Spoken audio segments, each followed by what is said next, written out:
많은 경우 예술은 시대 정신의 모자이크이고 시대의 변화를 예술이 반영하는데 그렇죠. 이 종교개혁과 로마는 특이하게도 예술이 시대적 변혁을 끌고 오는 하나의 중요한 원인이 된 겁니다.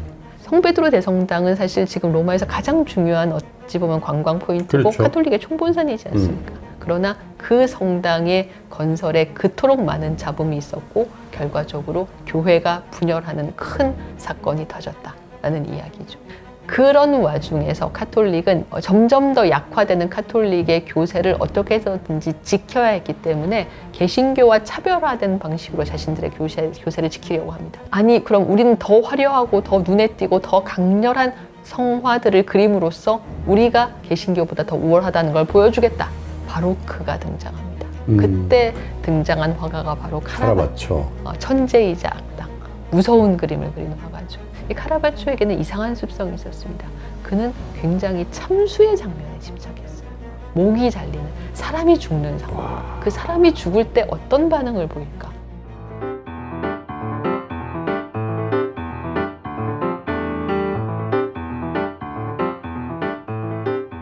자, 전원경 교수님과 함께하는 아텐시티 로마편, 여러분 1시간 넘는 분량이지만 아마 금방 보고 들으셨을 텐데 이제 2부를 이어갈 거예요. 근데 전반부에는 저희가 상당 부분 로마의 일부 역사나 건축물이나 또 피에타 같은 조각상 뭐 이런 얘기를 했지만 사람의 얘기를 많이 한 것 같아요.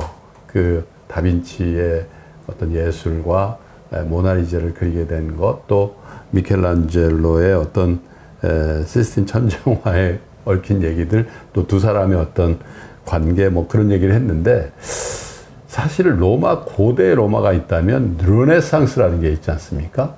사람을 이제 본격적으로 예술의 대상 그리고 생각 사유의 대상으로 삼기 시작하는 인본주의라는 르네상스 시대의 장이 이제 로마에서부터 이제 중심으로 열릴 텐데 거기에 나오는 여러 사람들의 얘기를 더 이어가 보면서 또 로마의 흥망성쇠에 대한 얘기도 이어가 보죠. 일단 미켈란젤로 얘기 조금 더 하고, 예, 조금 더 하고. 왜냐하면 89살까지 살면서 정말로 많은 작품을 만들었고, 그리고 또 우리가 이 시스틴 성당에 가면은 천정화를 일단 보고 그 다음에 벽에 있는 그림을 보게 되지 않습니까? 예, 네. 미켈란젤로가 거의 예순이 다 되어서 이 최후의 심판을 그리게 됐는데, 그러니까 30대 초반에 그 구약 성서 첫 장면인 천지창조를 성당의 천정에 그리고 그로부터 거의 20-30년이 흘러서 신약 성서의 마지막 장면인 요한계시록의 최후의 심판을 벽에 그리게 된 거예요. 원래 이 벽에 다른 그림이 있었는데 이제 그 교황청이 그 그림이 마음에 들지 않는다라고 하면서 미켈란젤로에게 이 그림을 그리게 시켰습니다. 네. 그래서 이제 이 그림이 한 4년 정도의 작업 끝에 세상에 나오게 되는데, 첫 번째로 일단 이 그림에서 눈에 띄는 것은 지금 배경을 파란색으로 칠하고 배경을 그리지 않았어요. 말하자면 자연을 배경으로 그리는 다빈치 스타일을 끝까지 미켈란젤로는 나는 받아들일 수 없다라고 이야기한 겁니다. 그리고 그림이 일단 산만하죠. 산만하고 뭔가 불길합니다. 약간 무질서해 보여요. 정신이 없죠. 그래서 그림을 보면서 또 이제 그런 생각을 하게 되죠. 아니 일단 저 많은 벌거숭이들은 대체 누구이며, 그리고 왜 잘 그린 그림일까, 뭐 이런 생각이 솔직히 좀 들잖아요. 일단 이 그림을 그릴 때 미켈란젤로의 심경이 편안하지 않았다고 생각합니다. 왜냐하면 미켈란젤로가 이제 이 그림을 그릴 때 이미 종교개혁이 시작된 후였어요. 그리고 1517년에 마르틴 루터가 교황 레오 10세에게 반대하는 95개조의 의견서를 붙이면서 빠르게 유럽은 카톨릭 유럽과 개신교 유럽으로 쪼개지기 시작했는데 이때 이미 상당히 그 유럽이 분열된 상태였습니다. 미켈란젤로는 심정적으로는 개신교를 찬성했어요. 그러나 그는 교황의 예술가였기 때문에 끝까지 로마를 떠날 수 없었습니다. 그리고 나이가 이제 60 정도 돼 가고 있으니 자연히 자기의 죽음에 대해서 생각하게 됐는데 그렇겠죠. 자신의 신앙과 반하는 행동을 하면서 있으니 미켈란젤로는 본인이 죽어서 천국에 갈 수 없을 수도 있다라는 불안이 굉장히 컸을 겁니다. 그런 불안 속에서 그런 어떤 다가오는 종말에 대한 공포와 싸워가면서 미켈란젤로가 이 그림을 그린 것인데, 첫 번째로 이 예수의 모습이 십자가에 못 박힌 예수 중에 이렇게 우람한 예수가 있었나요? 없었죠. 네. 이 우람한 예수의 모습은 거의 로마 시대 황제나 장군과 비슷합니다. 다비드상 같잖아요. 네. 네. 굉장히 몸이 우람하면서 지금 오른손을 들어서 내리면 이제 산자와 죽은 자가 심판이 되겠죠. 아, 이렇게 딱. 예. 원래 요한계시록에는 이 장면에서 이 장면을 예수가 옥좌에 앉아 있는 모습으로 묘사가 되어 있는데, 미켈란젤로는 거의 서 있는 것처럼 묘사를 했습니다. 앉아 있는 것 같진 않죠. 그리고 옆에 마리아가 상당히 소극적인 모습으로 그려져 있는데, 이것 역시 개신교에서는 마리아를 공경하지 않거든요. 마리아에 대해서 그러니까 카톨릭은 마리아를 성인으로 공경하지만 개신교는 그렇게 하지 않지 않습니까? 예수의 어머니죠. 네, 그 이상의 지위를 주지 않잖아요. 그래서 그 부분이 약간 반영돼 있는 게 아닌가. 그러니까 개신교에 대해서 나는 자기의 개신교가 공식적인 입장은 캐톨릭이지만 이미 자기의 정신 세계에는 나는 개신교 쪽이 더 맞는 것 같은데 라는 식의 어떤 미켈란젤로의 심경을 좀 보여주는 그렇군요. 것 같은 느낌이에요. 지금 이 그림을 다시 보시면 가운데에서 심판을 하려고 나타난 예수, 그리고 지금 그를 둘러싸고 있는 여기 베드로가 있죠. 마리아와 베드로와 각종 성인들, 그리고 십자가와 예수가 재직질 당했던 기둥을 각각 하늘로 날아가는 천사들, 최후의 심판을 알리는 나팔을 부는 천사들, 그리고 왼편에는 부름받아서, 그러니까 무덤에서 일어나는 선한 영혼들, 오른쪽에는 지옥으로 떨어지는 영혼들이 그려진 거거든요. 이렇게 굉장히 산만해 보이지만 이렇게 나눌 수가 있습니다. 자, 가운데에서 이렇게 천사들이 최후의 심판을 알리는 나팔을 불고 있는데, 일단 미켈란젤로는 천사를 남성으로 그렸다라는 점을 다시 한번 여기서 확인할 수가 있죠. 보통 천사는 여성에 가까운 중성으로 그리고 등에 날개가 달려있지 않습니까? 그렇죠. 그런데 미켈란젤로는 날개를 안 그렸어요. 모두 우람한 남자로 그렸습니다. 지금 다 나팔을 불고 있는 와중에 왼편과 오른편의 천사가 각각 명단을 들고 있는데, 이 왼편의 명단은 천국 가는 명단, 오른쪽 명단은 지옥 떨어지는 명단이거든요. 지옥 명단이 훨씬 크고 두껍네. 지옥 떨어지는 명단이 천국에 한 20배는 되고 합니다.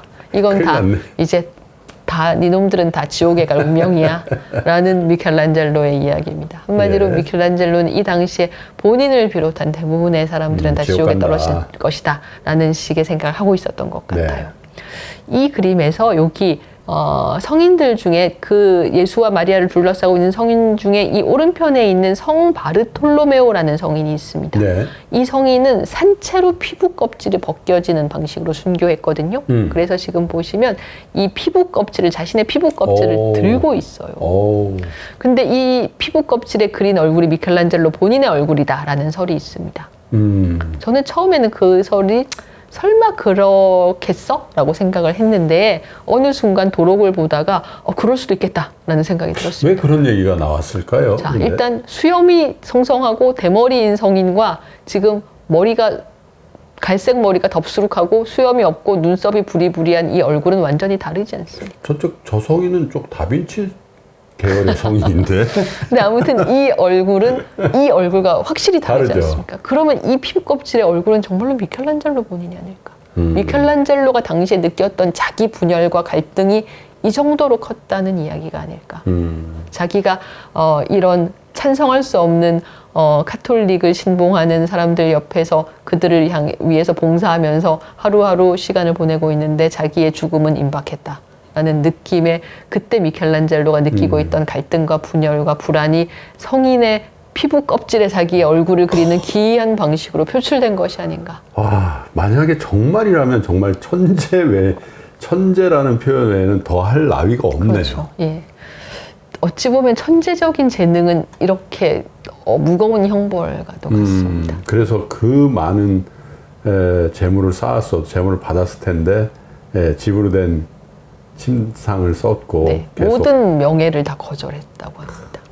그렇게 그런 말씀을 듣고 나니까 저게 허상 같은 자기의 존재 그걸 표상하는 건 아닌가 그런 생각에 동의가 되는군요. 그렇죠. 이렇게 미켈란젤로가 고뇌하고 괴로워하고 있을 때 시스틴 궁 서명의 방에서는 또 한 명의 젊은 천재 라파엘로가 예. 교황을 위한 그림을 그리고 예. 있었습니다.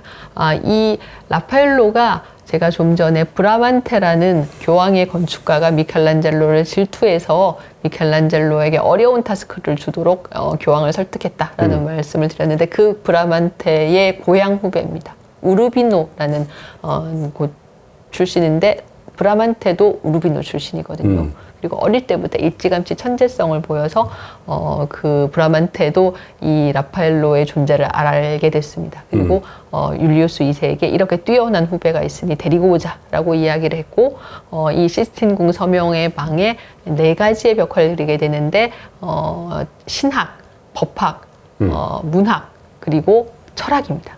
가장 유명한 것이 바로 이 아테네 학당이죠. 이 아테네 학당에서 아까 말씀드린 대로 여기에 자신의 선배 다빈치 그리고 또 한 명의 별로 좀 껄끄럽지만 그래도 또 다른 선배 미켈란젤로를 그리고 지금 이 공간은 뭘 그린 건가 하면 아직 짓고 있는 아직 탄생하진 않았지만 브라만테가 설계하고 있던 성베드로 대성당을 그린 겁니다. 자, 성베드로 대성당의 내부가 이렇게 생겼거든요. 그러네요. 아치형. 비슷하죠. 그러니까 결과적으로 라파엘로가 정말로 사회생활을 잘하는 인물이었다라는 이야기죠. 브라만테 라인이었죠. 예, 브라만테에게도 경외를 바치고 다빈치에게도 미켈란젤로에게도 모두 경외를 바치고. 근데 저 미켈란젤로는 뭐 사실 저 장화로 충분히 그럴 수 있다라고 생각하는데 저 다빈치의 얼굴은 다빈치의 초상하고 비슷하잖아요. 네. 근데 또 플라토의 얼굴도 있어요. 우리가 뭐 확인되지는 않냐 플라토라고 우리가 지금 알고 있는 소크라테스가 있고 플라토가 있고 아리스토텔레스가 있는데 플라톤이 다른 두 사람하고 다르게 저런 형태의 맞습니다. 그런 초상을 갖고 있거든요. 맞아요. 네. 어디가 먼저인지 모르겠지만 플라톤의 얼굴도 있고 다빈치의 얼굴도 같이 있는 것 같아요. 그럴 수 있죠. 예, 그 조각상이 있고 그 조각상을 충분히 볼 기회가 있었으니까. 그러니까요. 아무튼 여기에 플라톤과 아리스토텔레스가 있고 그리고 막 지금 강론을 지금 막 이렇게 강의를 시작하는 소크라테스가 있고 그렇군요. 예, 소크라테스의 강의를 듣기 위해서 사람들이 모였는데 그 중에는 알렉산더 대왕도 있고 와. 소크라테스는 자기의 강의만 하고 그것을 기록으로 남기지 않았기 때문에 제자 한 명이 그 필경사를 불러오고 있습니다. 자, 빨리 와서 지금 선생님 말씀 좀 받아 적으라고. 사실주의네요. 네. 그리고 지금 피타고라스의 정리를 설명하는 피타고라스 뒤에 이븐 루시드라고 해서 이교도 그러니까 이슬람교 수학자가 뭔가 약간 음흉한 모습으로 이 피타고라스를 훔쳐보고 있는데 사실 이건 이 이븐 루시드가 그 이슬람이 점령하고 있던 이베리아 반도에서 활동했던 대학자이고 사실 이슬람의 수학 과학 실력이 기독교 진영보다 훨씬 더 뛰어났기 때문에 이건 정말 편견에 찬 묘사가 아닌가 생각합니다. 여기 술통의 철학자 디오게네스가 방만한 모습으로 있고 아까 설명드렸던 헤라클레이토스가 있고 자신의 정의를 기하학의 원리를 땅에 그림으로 그려가면서 설명하는 유클리드가 있고 천구일을 들고 있는 프톨레마이오스가 있습니다. 이 모든 인물들이 지금 뭘 하고 있나 하면 공부의 어떤 한 부분 토론하거나 생각하거나 강의하거나 쓰거나 읽거나 이런 모든 것들이 공부에 한 어떤 그런 여러 단면들이잖아요. 술 취한 사람 같고 그러네요. 그런 공부의 단면들을 모두 보여주고 있고 이 계단 위에 철학자가 있고 계단 밑 양쪽에 수학자, 천문학자가 있는 것을 보면 이렇게 삼각형이 만들어지잖아요. 최고의 학문은 철학이다라는 이야기를 하고 있습니다.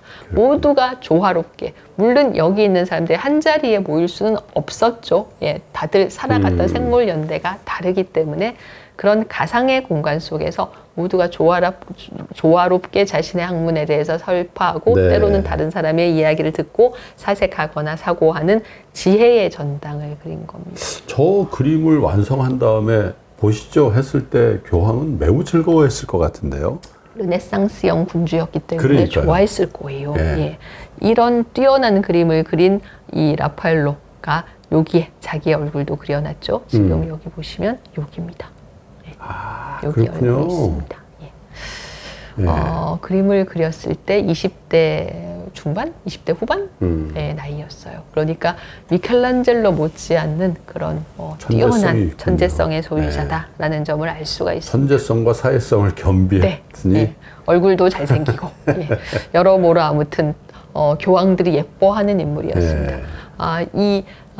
레오 10세 그러니까 율리우스 2세의 뒤를 이은 교황도 자신의 초상을 라파엘로에게 그리게 시켰거든요. 이 레오 10세가 메디치가의 로렌초 데 메디치의 아들이기 때문에 미켈란젤로와 호영호제하던 사이인데 그럼에도 불구하고 자기의 조상을 미켈란젤로가 아닌 라파엘로에게 그리게 했다. 그랬을 것 같아요. 쟤한테 맡기고 싶은데 친한데 지 맘대로 그릴걸? 그러니까요. 그런 예, 뭔가 했겠죠. 마음에 들지 않았을 것 같아요. 그렇다고 내가 고치란다고 고치지도 않을 거고. 고치라고 얘기하기도 껄끄럽고 네. 말 안 들을 게 확실하고 그러니까 자기의 조상도 그냥 말 잘 듣고 네. 그런 라파엘로에게 그리게 했는데 이 레오 10세의 모습만 라파엘로가 그렸고 양쪽의 두 추기경은 라파엘로의 제자인 줄리오 로마노가 그렸습니다. 왜냐하면 라파엘로는 너무 바빴고 도제가 100명인 그 공방을 운영할 정도였다고 해요.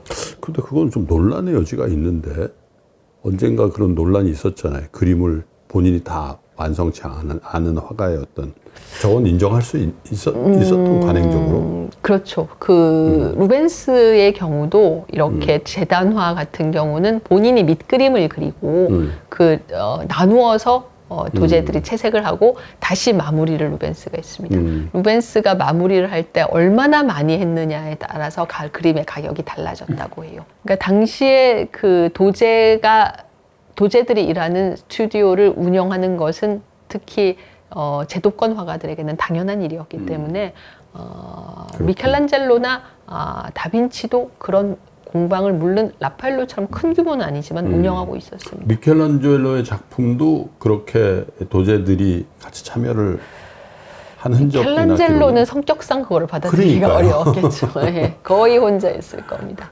라파엘로 같은 경우는 라파엘로는 제가 보니까 다른 사업가형 그렇죠. 화가일 가능성이 많은 것 같아요.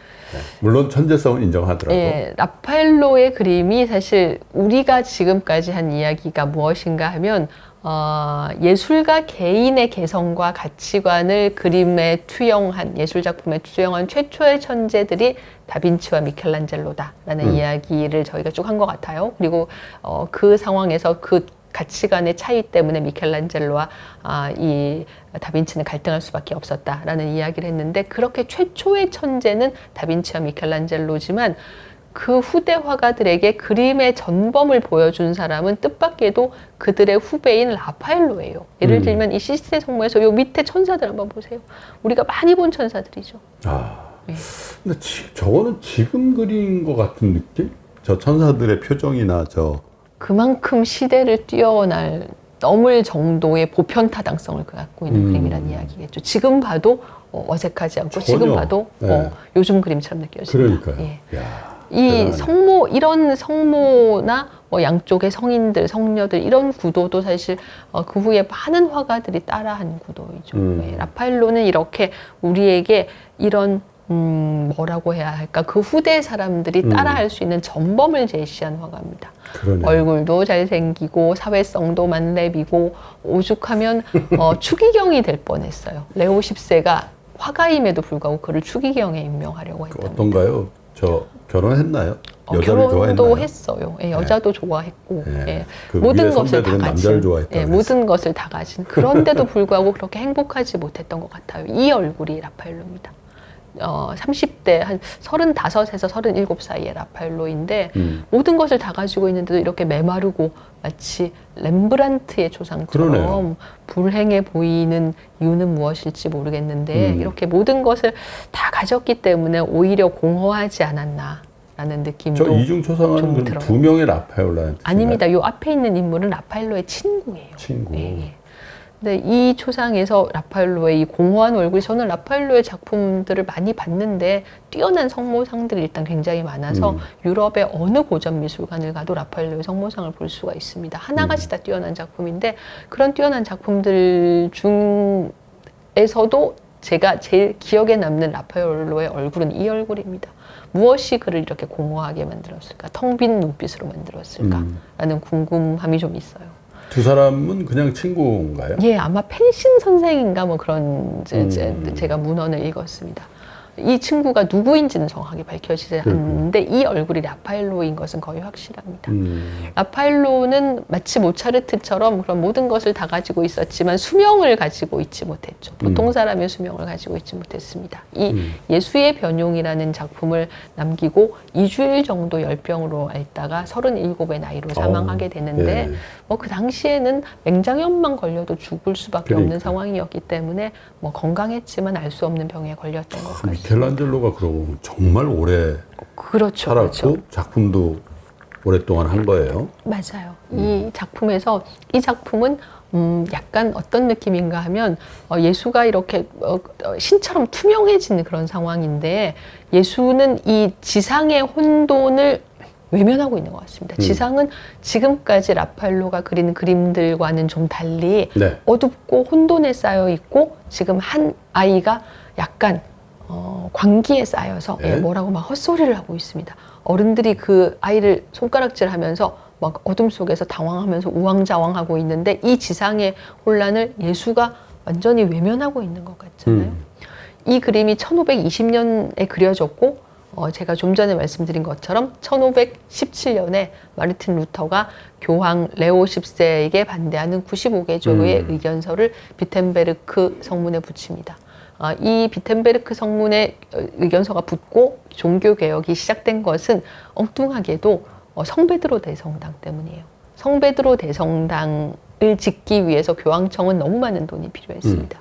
그래서 그 돈을 얻기 위해서 면죄부를 팔게 되죠. 네. 면벌부라고 써 있는 문헌도 있는데 왜냐하면 벌을 사했기 때문에 네. 그 면벌부가 사실 더 맞는 표현 그게 같기도 현실적으로 해요. 더 필요한 거죠. 네, 네. 그런데 우리가 이제 면죄부라는 표현에 너무 익숙해져 있기 때문에 그냥 면죄부라고 이야기하겠습니다.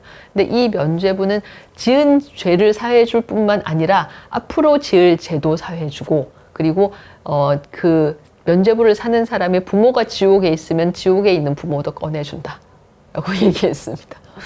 돈이 사실, 좋네요. 좋기는. 네, 말이 안 되는 이야기잖아요. 네.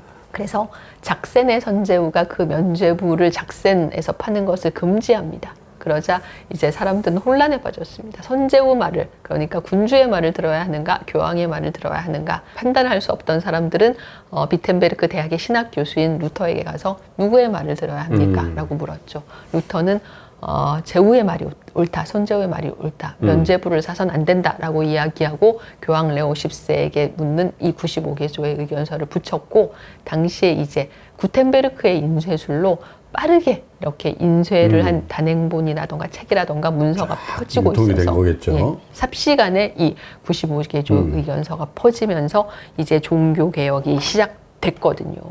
그러니까 그런 종교개혁의 와중에 불안함 속에서 라파엘로도 이런 그림을 그렸고 그리고 미켈란젤로도 이런 최후의 심판을 그린 겁니다. 이런 두 그림에서 우리는 그 당시에 예술가들도 예술가이기 이전에 그 당시를 살아가는 한 인간들이었기 때문에 그러네. 당시의 불안한 사회적 분위기와 그 불안한 사회적 분위기 속에서 자기의 마음속에 있는 불안이나 갈등을 어떤 방식으로든 표현하려고 했다. 물론 스폰서는 절대 권력을 갖고 유지하려고 했던 그렇죠. 교황이지만 그게 사실 어찌 보면 그들의 가장 큰 딜레마였겠죠. 그러나 스폰서는 교황이 될 수밖에 없는.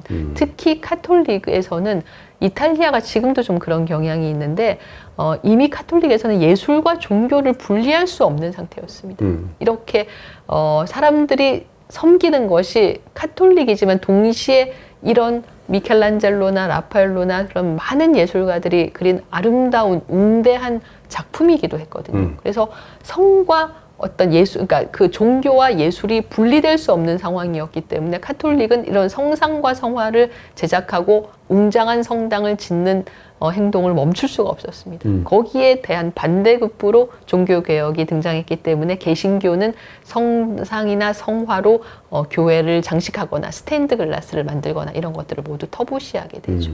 한마디로 많은 경우 예술은 시대 정신의 모자이크이고 시대의 변화를 예술이 반영하는데 그렇죠. 이 종교개혁과 로마는 특이하게도 예술이 시대적 변혁을 끌고 오는 하나의 중요한 원인이 된 겁니다. 성베드로 대성당은 사실 지금 로마에서 가장 중요한 어찌 보면 관광 포인트고 그렇죠. 카톨릭의 총본산이지 않습니까? 그러나 그 성당의 건설에 그토록 많은 잡음이 있었고 결과적으로 교회가 분열하는 큰 사건이 터졌다라는 이야기죠. 그렇군요. 그 재정을 충당하기 위해서 면벌부인데 원래는 면제부도 하고 그게 또 다른 반작용인 종교개혁이 돼서 사실 종교개혁이라는 의미는 신앙적인 측면, 종교적인 측면에서의 어떤 큰 변화기도 하지만 유럽의 어떤 정신세계를 포함한 유럽의 어떤 권력의 이동 네. 이런 것도 종교개혁과 더불어서 로마는 조금씩 역사의 현장에서 페이드아웃 되는 거 그렇죠. 아닌가 그런 생각이 든단 말이죠. 그럴 수밖에 없었죠. 그 전까지는 유럽의 유일한 군주 위에 있는 군주, 단 한 명의 절대 권력자는 교황이었습니다. 그러나 이제 이 마르틴 루터가 공개적으로 교황에게 반기를 들면서 더 이상 교황은 한 사람의 살아있는 신이 아니게 되고 그 절대 군주의 자리를 유럽의 각국의 군주들이 대신하게 되거든요. 그러면서 유럽은 각 나라로 쪼개지기 시작합니다. 그렇게 되면 이제 교황은 과거의 힘을 잃어버리고 그냥 또 한 명의 많은 군주 중에 한 명이 된 것이죠. 그렇게 돼서 로마의 위세는 완전히 눈에 띄게 썰물처럼 뒤로 물러가게 됩니다. 네. 이 바티칸에 가보신 분들은 바티칸에서 바티칸 성당을 마주보고 등 뒤로 이 거룩한 천사의 성을 보시게 되는데 이 바티칸과 거룩한 천사의 성 밑으로 지하 통로가 뚫려 있습니다. 교황이 위급한 어떤 순간에 비밀리에 도망갈 수 있는 지하 통로인데 1527년에 신성 로마 제국의 용병들이 로마를 침공해서 2만 명의 사망자가 발생해요. 이때 교황이 이 거룩한 천사의 성으로 도망가게 됩니다.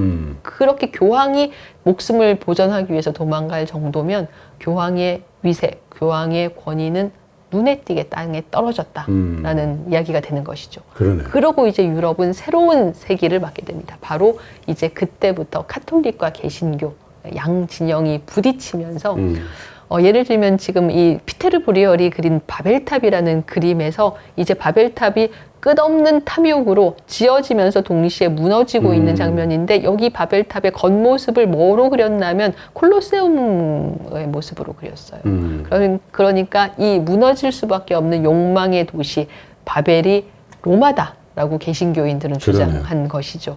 이렇게 해서 개신교와 카톨릭의 대립은 굉장히 심해지고 그 대립의 와중에 계속 자신은 개신교를 찬성하면서 교황 옆에 있어야 했던 미켈란젤로의 갈등은 너무 컸습니다. 거의 마지막에 미켈란젤로가 그린 그림이 이 교황궁의 벽에 있는 베드로의 순교라는 그림인데 일단 그림이 정말로 아름답지 않아요. 그러니까 이 그림에서 이제 미켈란젤로는 예술에서 추구할 건 다 추구하지 않았습니까? 자기가 예술가로서 얻을 영광은 다 얻었잖아요. 그러니까 이제 더 이상 예술가로서의 영광이 아니라 종교적인 어떤 의미의 고발을 하고 있는 것 같아요. 그림은 마치 황량한 어떤 지옥과 같습니다. 사람들은 모두 몽유병에 걸려 있는 것처럼 멍해요. 그 와중에 오직 거인인 베드로만 생생하게 살아있는 얼굴입니다. 그 전설에 따르면 베드로는 거꾸로 매달려서 순교했다고 하잖아요. 그래서 지금 십자가를 막 거꾸로 세우고 있는데 그런 와중에 베드로는 힘겹게 몸을 틀어서 정면을 바라보고 있죠. 이 그림이 교황궁의 벽에 그려졌으니까 지금 베드로가 바라보고 있는 인물은 교황궁의 주인 교황일 겁니다. 지금 베드로는 그 교황에게 말하고 있어요. 네가 있어야 할 자리는 여기다. 라고 이야기하고 있습니다. 이거 내 이름으로 돼 있는 성당인데 나 원래 그런 생각 아니었는데 그런 그렇잖아요. 베드로 성당이잖아요. 그리고 일대 교황이 베드로잖아요. 근데 야 니네 지금 뭐 하는 거니? 그런 항변을 하고 있는 건 아닌가. 응실하면서 그런 생각도 드네요. 그 미켈란젤로의 마음속에 있던 괴로움이 얼마나 컸을까라는 생각이 좀 드는 부분입니다. 그렇군요. 지금은 사실 종교가 그 정도까지 중요하진 않지만 이 당시 사람들에게는 그렇죠. 죽은 후에 영원한 영생을 얻어야 하니까 그렇죠. 삶과 죽음을 합친 것보다 네. 더 중요했거든요. 그러나 결국 미켈란젤로는 로마에서 죽었습니다. 끝까지 로마를 벗어나지 못한 거예요. 그러나 지금 무덤은 피렌체의 산타크로체 성당에 있는데 왜 그런가 하면 피렌체에서 미켈란젤로의 무덤을 만들기 위해서 미켈란젤로의 시신을 인도하려고 하자 로마가 거부했습니다. 그래서 메디치가에서 사람을 보내서 밤에 미켈란젤로의 시신을 훔쳐와요. 미켈란젤로는 피렌체의 자랑이고 피렌체에 묻혀야 한다. 그때는 이제 로마와 피렌체는 사실은 전 이탈리아에 속해 있지만 다른 나라들이었죠. 네. 그 이탈리아는 1861년에 통일할 때까지 여러 도시 국가들로 그렇죠. 이루어지지 않았습니까? 그때 피렌체가 로마에 대항해서 미켈란젤로의 시신을 훔쳐올 정도였으면 그 정도로 로마의 위상이 땅에 떨어졌다라는 이야기가 되는 것이죠. 신성 로마 제국군이 거리낌 없이 침공하는 그런 와중에서 카톨릭은 자신들의 어떤 점점 더 약화되는 카톨릭의 교세를 어떻게 해서든지 지켜야 했기 때문에 개신교와 차별화된 방식으로 자신들의 교세를 지키려고 합니다. 개신교는 일단 종교의 이름으로 만들어지는 모든 미술을 거부했잖아요. 그러자 카톨릭은 아니 그럼 우리는 더 화려하고 더 눈에 띄고 더 강렬한 성화들을 그림으로써 우리가 개신교보다 더 우월하다는 걸 보여주겠다고 주장하고 바로크가 등장합니다. 그때 등장한 화가가 바로 카라바초. 예. 천재이자 악당, 무서운 그림을 그리는 화가죠. 정말 그림의 스타일이 또 획기적인 하나의 변화를 카라바초 때 와서 준 것 같아요. 네. 일단 이 그림에서 두 사람의 남자가 건장한 예수의 몸을 안아서 무덤으로 막 넣으려고 하고 있는데 금방이라도 몸을 떨어뜨릴 것 같은 불안한 느낌이 네. 있습니다.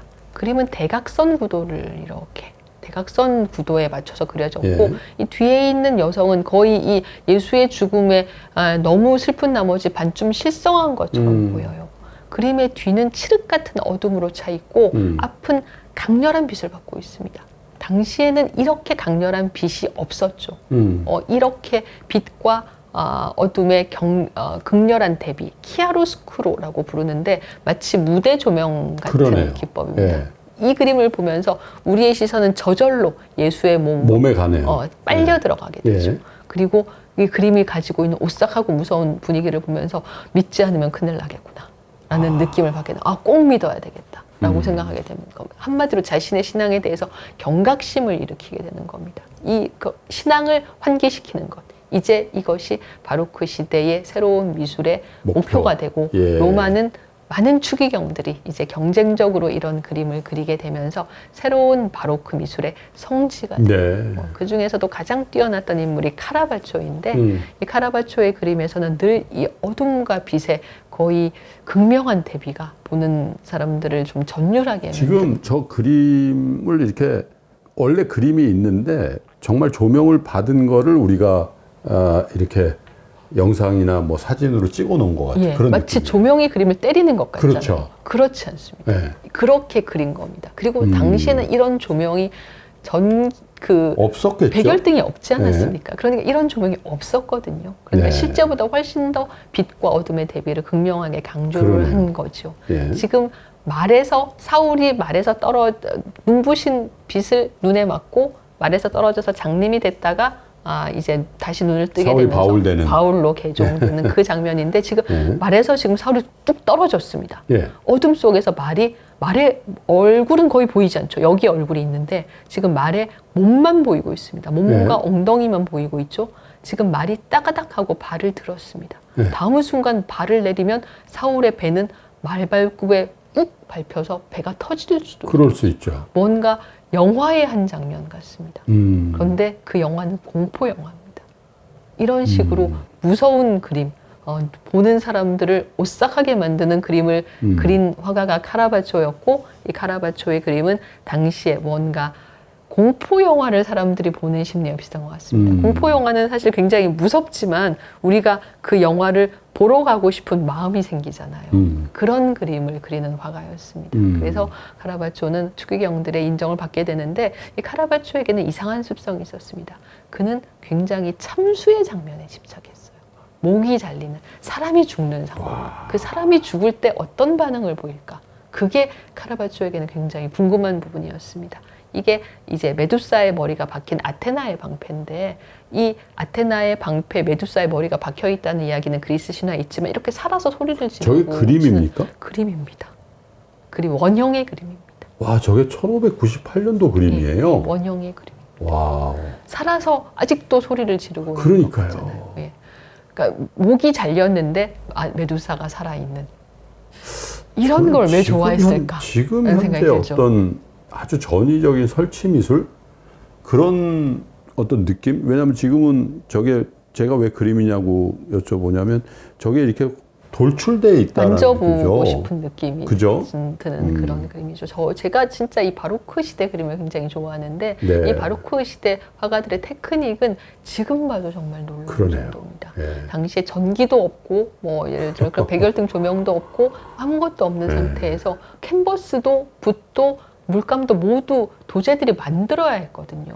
가루를 뭐 개어서 뭐 잿물에 섞어서 이렇게 만들어야 했는데 이런 수준의 그림이 나왔다라는 점이 굉장히 놀랍고 그렇군요. 카라바초의 많은 무서운 그림 중에서 제가 진짜로 오싹하게 느끼는 것이 이 마테오의 순교라는 그림인데 지금 이 성인 마테오의 목을 로마 병사들이 자르기 직전입니다. 지금 칼이 보이시죠? 지금 마테오는 넘어져 있고 다음 순간 이 칼에 목이 잘릴 겁니다. 모두들 혼비백산해서 도망가고 있습니다. 그런데 도망가는 사람들의 시선이 모두 마테오의 모습을 보고 있죠. 목이 잘릴 순간을 도망가면서도 구경하고 싶은 겁니다. 그리고 하늘에서 천사가 종려나무 가지를 이렇게 들고 내려오는데 이제 순교자에게 주는 종려나무 가지거든요. 아직 안 죽었잖아요. 그런데 이미 너 이제 순교 빨리 하자 하면서 지금 이 종려나무 가지를 들고 내려오는 겁니다. 죽음에 대해서 이렇게까지 그는 궁금했고 실제로도 악당이었습니다. 굉장히 많은 문제를 일으켰고 카라바초가. 네, 예를 들면 당시에 카라바초의 기록이 가장 많이 남아있는 것이 법원의 기록입니다. 늘 법원에 끌려갔고 너무 문제를 많이 일으켜서 집에서 쫓겨났는데 그러니까 그 셋집에서 쫓겨났는데 그날 밤에 자기의 무리들을 끌고 와서 돌을 던져서 그 셋집의 유리창을 모두 깬다던가 이런 식의 악행을 계속 저질렀습니다. 그러다가 1606년에 당시의 세도가였던 파르네지의 근위대장의 아들을 칼로 찔러서 죽였죠.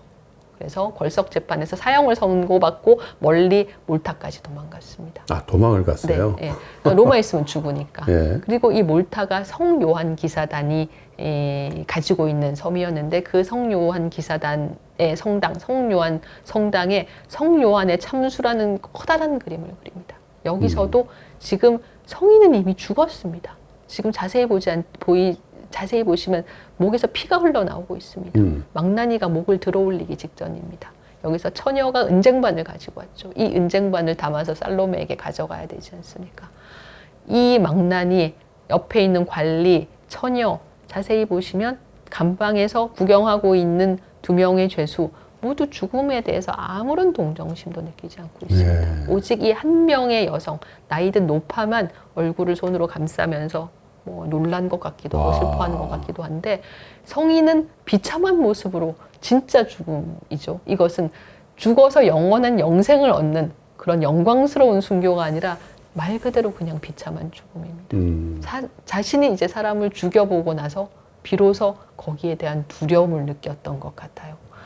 그러나 그는 뼛속까지 악당이었습니다. 이게 문제였죠. 이 그림을 그려서 카라바초는 몰타에서 성요한 기사단의 일원이 됩니다. 일종의 귀족이 된 것이거든요. 그래서 걸석재판에서 도망가서 귀족까지 됐으면 거기에 만족하고 살아야 했는데 거기서 또 다른 동료 기사를 폭행합니다. 다시 감옥에 갇히죠. 나폴리로 도망왔습니다. 계속 교황에게 한 번만 용서해 주십시오 라고 빌어요. 그 카라바초의 후원자였던 보르게세 추기경이 중간에서 잘 다리를 놔서 드디어 교황에게 사면을 받았습니다. 사면을 받고 교황 보르게세 추기경에게 감사의 뜻으로 그림을 한 장 보내고 그리고 자기도 짐을 챙겨서 가다가 그 전에 뭔가 자기가 해코지했던 무리들에게 치도건을 당하게 됩니다. 아마도 맞은 것 같아요. 그리고 병이 나서 쓰러져서 죽게 됩니다. 그래서 그는 로마로 못 돌아오고 그림만 로마로 왔는데 보르게세 추기경에게 바친 마지막 그림이 바로 이 골리앗의 머리를 들고 있는 다윗입니다. 약간 제가 이 그림을 로마의 보르게세 미술관에서 보고 그 스탕달 신드롬, 약간 그 전율이 느껴지는 것을 떠나서 약간 진땀이 나는 그런 느낌을 받았는데 지금 이 골리앗은 아직 살아 있습니다. 목이 잘렸는데 약간 얼뜨기 같은 표정으로 여기는 어디? 나는 누구? 나 왜 이렇게 됐지? 이런 느낌. 이런 표정입니다. 이 얼굴이 카라바초의 자화상입니다. 다윗은 전통적으로 이 골리앗을 쓰러뜨려서 유대민족을 구한 영웅이지 않습니까? 그렇죠. 그러나 지금 이 그림에서 다윗은 그런 소년 영웅이 아니라 자신이 한 행위, 살인이라는 행위에 몸서리치는 한 청년입니다. 그는 떨리는 손으로 골리앗의 피가 묻은 칼을 자신의 바지에 문질러서 닦고 있습니다. 이 소녀는 카라바초의 동성애 상대였던 애인이 모델이었답니다. 뭔가 예술가에게 고결한 어떤 덕성이나 인성을 기대할 수는 없지만 예술가가 이렇게까지 악당이어도 좀 곤란하겠죠. 다윗의 얼굴이 저는 왜 이렇게 서양 사람 같지가 않. 왜냐면 다비드상이라든지 모든 다윗의 얼굴이나 몸은 매우 아름답고, 그죠? 얼굴도 서양 남자의 어떤 전형 같은 그런 인물인데. 미켈란젤로가 만든 다비드라던가. 그렇죠. 네. 근데 지금 저 얼굴을 보면 제가 그 조명 때문에 그런지 왠지 서양 사람 같지 않다라는 그런 느낌이 있어요. 미숙한 청년, 소년이죠. 그러니까 그러니까요. 자기 그 영웅의 얼굴은 일단 왜냐면 제가 완벽한 얼굴 그 아니죠. 다비드의 어떤 고정관념을 가지고 저 얼굴을 봐서 그런지 뭔가 전혀 다른, 그죠? 사람이네요. 네, 그냥 한마디로 연약한 인간. 그러네요. 연약한 인간. 그리고 아까도 계속 조명이라고 말씀하셨는데 정말 조명이 비치고 있는 것 같이 보이잖아요. 네. 조명이 아니라 정말 그림의 대부분을 어둠에 잠기게 하고 이 다윗의 상반신과 한쪽 팔, 골리앗의 머리만 그려놓은 겁니다. 그러니까 그림을 너무나도 잘 그리는 화가였고 뼛속까지 천재군요. 악당인 것이죠. 네. 천재이자 악당이었던 인물입니다. 이 그림이 있는 곳이 로마의 보르게세 미술관인데 제가 로마에 사실 갈 곳이 너무 많고 일단 바티칸 박물관만 해도 하루 종일 보아도 그렇죠. 다 볼 수 없고 콜로세움도 가셔야 되고 아까 말씀드린 포로 로마노도 가셔야 되고 성베드로 대성당 당연히 가셔야 되고 또 카라바초의 많은 트레비 그림이 분수도 가야죠. 트레비 분수에서 동전도 던져야 되고 아까 보여드렸던 카라바초의 많은 그림들이 또 로마의 성포폴로 성당이라던가 여러 성당이 있어요. 그래서 많은 성당도 가셔야 되는데 이 보르게세 미술관은 꼭 예약을 하고 가시라고 말씀드리고 싶습니다. 저는 몰랐습니다. 네. 다음에 만약에 로마를 간다면 꼭 예약하고 네. 보르게세를 가야 예약자만 들어갈 수 있습니다. 이 보르게세 미술관에 원래 카라바초를 구명해준 보르게세 추기경의 집이었습니다. 그래서 이 앞에 넓은 보르게세 공원이 있고 이 미술관 자체도 추기경의 저택이니까 대단히 훌륭하거든요. 그래서 이 정원과 미술관을 보는 미술관 건물 자체를 보는 그러네요. 재미도 굉장히 큽니다. 네. 그리고 아까 말씀드린 이런 카라바초의 놀라운 작품들과 그리고 바로크 시대의 뛰어난 조각가인 베르니니의 작품이 있는데 예를 들면 이 베르니니의 납치당하는 페르세포네라는 작품을 자세히 보시면 지금 이 하데스가 페르세포네를 꽉 잡았는데 그 허벅지에 눌린 살이 눌린 자국이 있습니다. 저게 돌로 저런 걸. 살이 눌렸고 눈물이 또르르르 흘러내리고 있습니다. 보는 순간 이 모든 솜씨에 정말 경탄할 수밖에 없습니다. 이렇게까지 만들 수 있다니. 그러니까요. 라는 물론 예술성도 뛰어나지만 이 테크닉이 갖고 있는 어디까지 가능한가. 근데 교수님, 저는 정말 몰라서 여쭤보는 건데 그림도 그렇고 조각도 그렇고 일종의 테크닉들은 발전되는 거잖아요. 네. 그죠? 그 사람의 아이디어나 그 사람의 예술혼이나 이런 것들은 모방되지 않고 그 사람 것으로 남아있지만 기술이 발전하고 도구가 발전하면서 또 전에 있던 좋은 거를 더 개선하려는 사람의 욕구가 있기 때문에 저런 조각품에 대한 기술적인 어떤 능력이나 완성도는 더 발전하게 돼 있는 거 아닙니까? 근데 지금 2000년대에 살고 있는 어떤 조각가도 저렇게는 표현 못할 것 같은데. 너무 발전의 극한까지 가서 거의 더 이상 쫓아갈 수 없는 순간이 되자 약간은 삐뚤어지고 싶은 심정으로 포기한 게 아닐까라는 생각도 좀 듭니다. 대단한 것 같습니다, 정말. 저게 1630년도 네. 작품이군요. 네. 이런 작품들을 로마에서 볼 수가 있습니다. 네. 지금 같은 보르게세 미술관에 있는 아폴론과 다프네에서 아폴론에게 막 잡히면서 단말마의 비명을 지르면서 머리카락을 휘날리면서 월계수로 변해가는 다프네의 손을 보실 수 있습니다. 네. 지금 다리도 막 지금 나무로 변하고 있죠. 베르닌이라는 이 뛰어난 조각가의 작품이 로마에 굉장히 많이 있고 지금 막 그 성녀 루도비카가 임종시의 마지막으로 이제 어떤 그 성령을 영접하는 순간인데 이 옷자락의 주름을 표현한 솜씨를 한번 보세요. 이런 것들이 로마에 있습니다.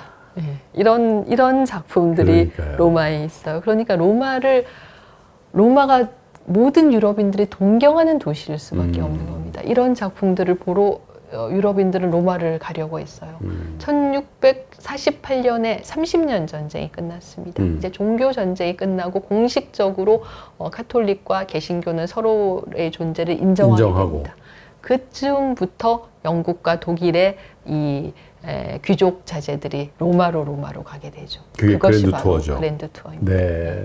이 그랜드 투어에서 이런 지금까지 저희가 보여드렸던 뛰어난 작품들을 보면서 예술에 대한 감시관을 높이고 그 다음에 실용적인 외국어도 배우고 그리고 또 이 그 귀족 집안들 자제들끼리의 인맥도 쌓고 또 좋은 작품이 있으면 사와서 집안에 소장품으로 넣고 그런 여러 가지 이유로 그랜드 투어를 영국과 독일의 귀족 자제들이 로마로 떠나게 됩니다. 왜 하필 로마였는가? 제가 지금까지 저희가 보지 않았습니까? 이런 뛰어난 작품들이 모두 있는 곳이 로마이기 때문입니다. 그래서 이 그랜드 투어를 거의 200년 동안 특히 영국에서 많이 떠나게 되는데 이 그림 어디서 봤는데 이런 분들 계실 거예요. 올해 있었던 국립중앙박물관의 그 내셔널 갤러리 초대전에 저희가 그 내셔널 갤러리에서 한 50여 점의 작품이 국립중앙박물관으로 와서 전시됐는데 네. 그 전시된 작품 중에 하나입니다.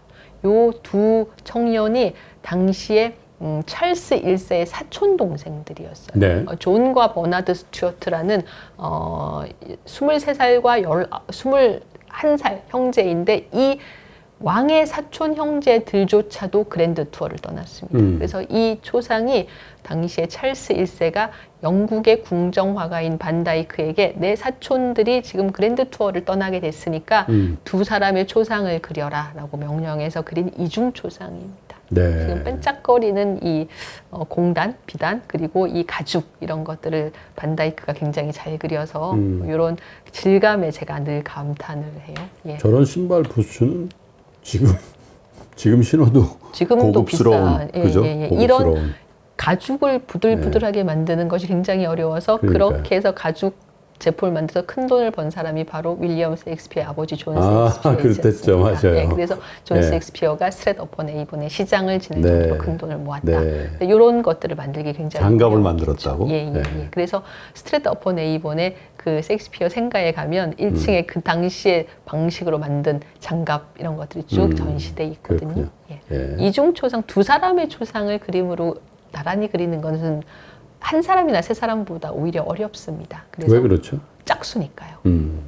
쉽게 말하면 아이돌 그룹들이 춤을 추기 위해서 안무를 만들기 위해서 대형을 구성할 때 짝수보다 홀수가 더 쉽잖아요. 가운데 한 명 서고 그러네요. 양쪽으로 나란히 균형이라는 서고. 측면에서. 예, 예. 그래서 한 사람이나 차라리 세 사람이 낫지 두 사람이 어렵습니다. 그러네요. 이 예. 구도를 잘 잡지 않으면 굉장히 그래서 예. 네. 얼굴, 손, 얼굴 이렇게 연결하면 마름모가 되잖아요. 이렇게 마름모꼴 구도를 일단 안정적으로 잡고 한 사람은 앞모습, 한 사람은 옆모습으로 그려서 그런 난감한 구도를 해결한 작품입니다. 그렇군요. 이 작품이 이번에 국립중앙박물관에 왔었어요. 그러니까 그 정도로 그랜드 투어가 보편적이었다라는 이야기가 되는 것이죠. 그랜드 투어를 가면 보통 런던에서 이렇게 플랑드르를 넘어가기도 하고 이렇게 파리를 넘어가기도 했답니다. 파리를 넘어가는 루트를 더 선호했대요. 왜냐하면 뭐 어떻게 해서든지 영국 해역은 넘어가야 했는데 파리에 가면 영국 자제들이 최신식의 옷을 맞춰 입을 수 있었기 때문에 그때나 지금이나 패션에 그때나 지금이나 패션은 영국보다 프랑스가 앞섰던 겁니다. 그렇겠죠. 그래서 옷을 맞춰 입고 이제 새로 마차를 구해서 이렇게 알프스를 지나서 그랜드 투어를 가야 했기 때문에 이 그랜드 투어가 쉽게 갈 수 있는 여행은 아니었어요. 중간에 강도를 만날 수도 있고 사고를 당할 수도 있고 그래서 기간도 거의 최소한 1년, 2년 이렇게 2, 3년 걸렸습니다. 그러니까 여행이라기보다 유학에 가깝지 않았나라고 생각이 되는데 그럼에도 불구하고 그들은 로마로 갔던 겁니다. 그만큼 로마가 많은 것을 준다라고 생각을 했던 거죠. 네. 그런 대표적인 그랜드 투어를 떠난 인물 중에 한 명이 바로 괴테이셨습니다. 괴테군요. 괴테도 예. 38의 나이에 모든 것을 다 버리고 자신이 바이마르 공국의 재상임에도 불구하고 모든 것을 다 버리고 로마로 가서 1년 9개월이나 로마 저건 전역을 재상을 할 때 간 거예요, 그러니까. 오. 네. 그 로마 이탈리아를 가는 것이 괴테의 너무 큰 소망이었답니다. 그리고 괴테가 나중에 이 이탈리아를 갔다 와서 80이 될 때까지 작품을 썼잖아요. 그렇게 작품이 계속 쓰여질 수 있는 작품을 쓸 수 있는 지치지 않는 열정을 준 곳이 바로 자기에게 이탈리아다라고 이야기를 했고 이탈리아 기행을 썼잖아요. 저때 괴테는 그 나폴레옹을 만나기 전인가요? 외모상으로는 그런 것 같긴 한데요. 나폴레옹 만나기 전입니다. 그렇죠. 나폴레옹을 만난 것은 1808년 조금 연만해졌을 때. 네. 예.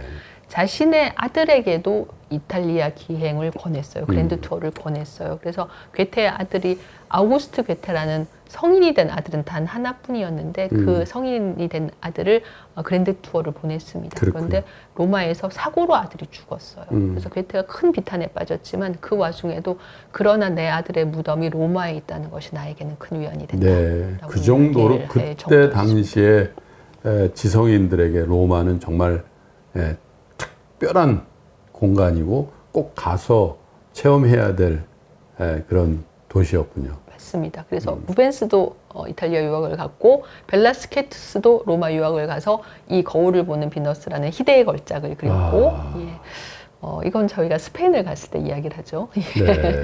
오늘 너무 많은 이야기를 했으니까. 벨라스케스의 그림은 또 스페인의 그림이라는 선입관이 있어서 그런지 전혀 다르군요. 네. 네. 벨라스케스에 대해서 또 이야기하자면 오늘 한 이야기만큼 또 많은 이야기를 해야 되기 때문에 이건 정말 제가 이건 뭐 마드리드를 간다거나 아니면 바르셀로나를 갈 기회가 그때 있다면 그때 얘기를 말씀드리겠습니다. 해보죠. 이 그랜드 투어 리스트 중에 유명한 빼놓을 수 없는 인물이 바로 나폴레옹입니다. 나폴레옹은 이탈리아에 가서 이탈리아에서 라오콘도 한때는 나폴레옹이 파리로 가져왔었어요.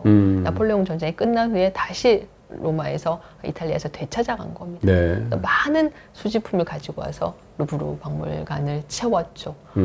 영국의 귀족들 또 독일의 귀족들도 그런 식으로 많은 이탈리아의 유물과 회화를 가지고 와서 그때부터 박물관의 역사, 미술관의 역사가 시작되었다라고 네. 봐도 과언이 아닙니다. 그러니까 로마가 현재의 유럽 어떤 문명, 유럽 문화, 유럽 사회에 예술에 끼친 영향은 정말로 지대하죠. 어찌 보면 로마가 이 유럽 문화와 예술 자체를 리셋한 그렇겠네요. 새롭게 만들어낸 예. 도시다라고 보아도 과언이 아닙니다. 그야말로 로마는 영원한 제국이고 도시 중의 도시, 영원한 도시임이 분명합니다.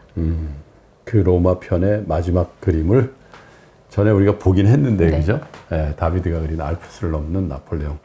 완전 정복으로. 여러분 어떻게 보셨습니까? 로마의 글쎄요, 한 2000년 넘는 역사를 관통하면서 쭉 그 시대를 장식했던 거장들과 걸작들을 저희가 쭉 봤는데 어쩌면 로마는 각별한 의미를 갖는 도시가 된 게 물론 콜로세움과 같은 그런 위대한 건축물로도 우리 뇌리 속에 각인이 됩니다마는 그 모든 그림과 조각 기념품, 건축물, 그리고 거장들의 인생조차도 사람에 대한, 그죠?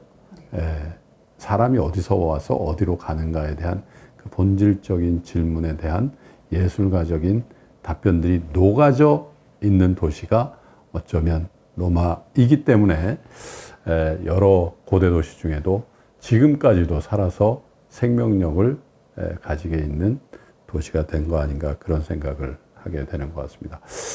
아까 미술관 이름이 뭐라 그랬죠? 보르게세 미술관입니다. 인터넷으로 예약하실 수 있습니다. 어쩌면 다음 달부터 보르게스 미술관은 한국 분들로 매진 사례가 될 수도 있겠다.